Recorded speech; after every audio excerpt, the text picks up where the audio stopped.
কি ব্যাপার, একটা লোক আহে না মোটরসাইকেল প্রশিক্ষণ দিবার নিগে? এইভাবে চলতে থাকলে তো আমার ভিক্ষা করে খাওয়া রাখবো। ভাই হ্যাঁ বলেন। আমার পোলা সৌদি যাবো ফুড ডেলিভারির কাজে, মোটরসাইকেল চালান পার না, একটু ভালো করে শিখিয়ে দেন। আচ্ছা ঠিক আছে, 10,000 টাকা লাগবে। আরে ভাই টাকা কোনো বিষয় না, ভালো করে শিখিয়ে দেন। কোনো সমস্যা নাই, এমন ভাবে শিখাবো ডাইরেক্ট ট্রাকের তলে যাবো গা।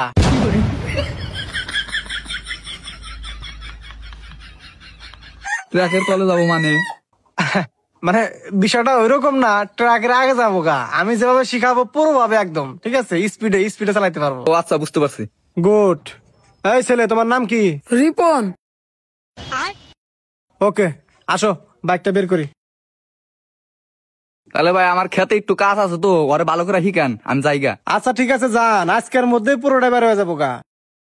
এই ছেলে, ওই পাশে যাও, ওই পাশে যাও। ধাক্কা দাও, ধাক্কা দাও।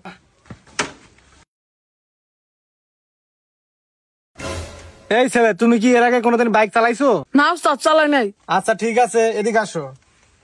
এটা হলো পিক আপ, ঠিক আছে, এটা হলো ব্রেক, হ্যাঁ এটা হলো ক্লাস, হ্যাঁ হ্যাঁ। বুঝতে পারছো? আচ্ছা এখন বাইকটা স্টার্ট দেই নাকি? তুমি দেখো, তাকাও, এটা টিভি দিলে স্টার্ট। কি হলো আবার? কি হলো উস্তাদ? বুঝতেছি না তো। সমস্যা নাই, বাইকটা নতুন, কালকে শোরুম থেকে নামাইছি। হ্যাঁ, চালিয়ে মজা পাবা তুমি। ইলেকট্রিক জিনিস তো একটু সমস্যা হতেই পারে। আচ্ছা তুমি একটু ধরো তো দেখি, ধরো ধরো, শক্ত করে ধরো। হ্যাঁ, আমি দেখতেছি, ঠিক করতেছি আমি। ও, এই যে এখানে একটু সমস্যা হয়েছে, বুঝতে পারছো? এখনই ঠিক হয়ে যাবে। তাই বাবু, তুমি একটু শক্ত করে ধরো। হ্যাঁ আচ্ছা ঠিক আছে উস্তাদ, ধরছি।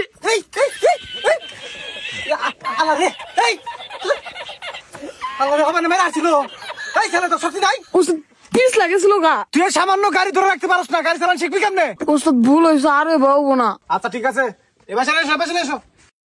তুমি এখন হাতটা সরাও, দেখবা 1 কিলো গিয়ে স্টার্ট নিবে। এই দেখছো, স্টার্ট দিছে। এই যেটা, এটা এপাশে দিবা, বন্ধ হয়ে যাবে। বন্ধ হয়ে গেল। আমি এক সময় রোমারির মধ্যে 1 নাম্বার মেকার ছিলাম। যত গাড়ি আমার দোকানে আসতো, একটা গাড়িও আর ফেরত যাইতো না। ফেরত যাইতো না মানে? আসলে বিষয়টা ওইরকম না, আন্তরিকতার খাতিরে দোকানে মোটরসাইকেল গুলো রাইখা যাইতো ওনারা। হ, বুঝতে পারছি। চালানটা শিখেন। আচ্ছা ঠিক আছে বাবু, তুমি এই পাশে আইসা বাইকে উঠো। হ্যাঁ,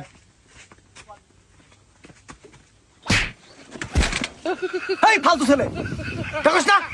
উস্তাদ আপনি করছেন কা, আমি উঠবো না। হাজার দাদা নাতটা লাগলো। এই তুই পেছনে থেকে উঠবি না। উস্তাদ ভুল হয়ে গেছে উস্তাদ, ওঠেন ওঠেন। আরে এভাবে না তো, এই ক্লাসটা ধরো, ওই লালটা পাশে নিয়ে আসো। হ্যাঁ, টিভি দাও, ভালো করে দাও।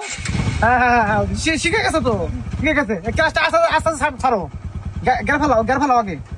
হ্যাঁ, আস্তে ছাড়ো, আস্তে। হ্যাঁ, আস্তে।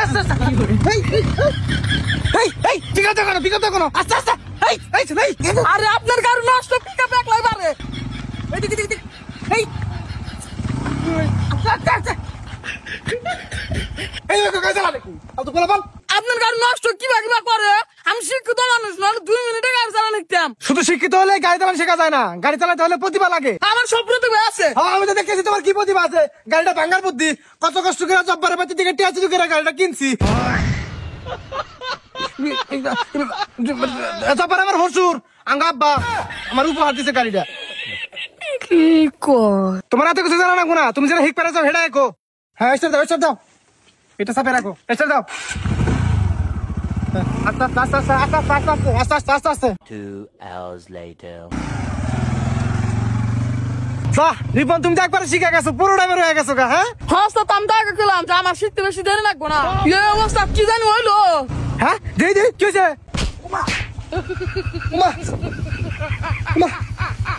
কথা বেড়ে গেছে। অবস্থা কি জানি হলো, দেখ না কে অবস্থা তো ইয়াল্লা। আপনি হলো কে? তুই দেখবি না শুয়ার গাছ, তুই দেখবি না? ও ওস্তাদ পুরে গেছেন গা, আমি তো শুয়ার গাছটা ফলো করিনি। তুই ফলো করলি না কা? ওস্তাদ দোষটা আমার না, দোষ হলে বাড়ির মানুষের। রাস্তার মতো শুয়ার গাছ গেছে। গাড়ি চালা, হাসপাতালে নি, মাথা ফেটে গেছে গা। স্টার্ট দে। ওস্তাদ আপনার একটা রেসলিং দেখায়। না